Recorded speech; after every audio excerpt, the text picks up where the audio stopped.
অনেক দিন আগে এক ঘন জঙ্গলে এক হরিণ বাস করত, কিন্তু সে সাধারণ হরিণ ছিল না।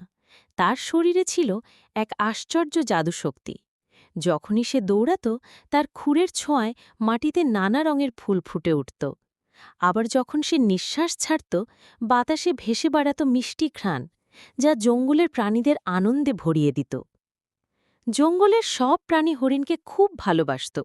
কেউ অসুস্থ হলে সে তার জাদুশ্বাসে সুস্থ করে তুলত।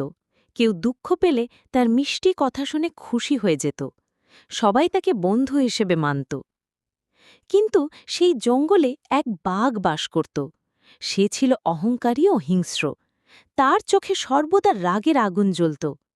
একসময় জঙ্গলের প্রাণীরা তাকে ভয় করত, কিন্তু ধীরে ধীরে তারা বুঝল হরিণই আসল শক্তি, কারণ সে দয়া আর মমতায় সবার হৃদয় জয় করেছে। এতে বাঘ হিংসায় জ্বলতে লাগল।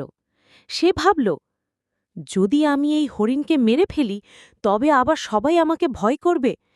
আমি হব ওই জঙ্গলের একমাত্র শাসক। একদিন সন্ধ্যায় বাঘ নিঃশব্দে হরিণকে আক্রমণ করতে এলো।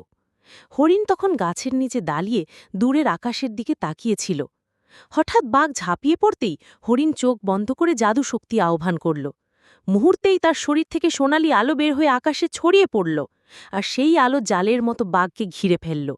বাঘ সেই জালে লুটোপুটি খেয়ে তীব্র গর্জন করতে লাগল। সে মুক্ত হওয়ার জন্য নখ দিয়ে আঘাত করল, দাঁত দিয়ে কামড়াল, কিন্তু কিছুতেই মুক্ত হতে পারল না। অবশেষে ভয়ে কাঁদতে কাঁদতে বলল, আমাকে ছেড়ে দাও, আমি ভুল করেছি। আমি প্রতিজ্ঞা করছি আর কখনো কাউকে কষ্ট দেব না। হরিণ শান্ত গলায় বলল, শক্তি দিয়ে ভয় দেখানো যায়, কিন্তু সম্মান পাওয়া যায় না। সত্যিকারের শক্তি হল দয়া আর ক্ষমাশীলতা। এই কথা শুনে বাঘ থমকে গেল। তার মনে গভীর অনুশোচনা জন্মাল। সে বুঝল, ভয় দেখানো দিয়ে কারও ভালোবাসা পাওয়া যায় না। হরিণ মৃদু হাসি দিয়ে জাদুর আলো ভেঙে দিল। বাঘ মুক্ত হল, কিন্তু এবার সে আক্রমণ করল না, বরং লজ্জায় মাথা নিচু করে বলল, তুমি চাইলে আমাকে শেষ করে দিতে পারতে।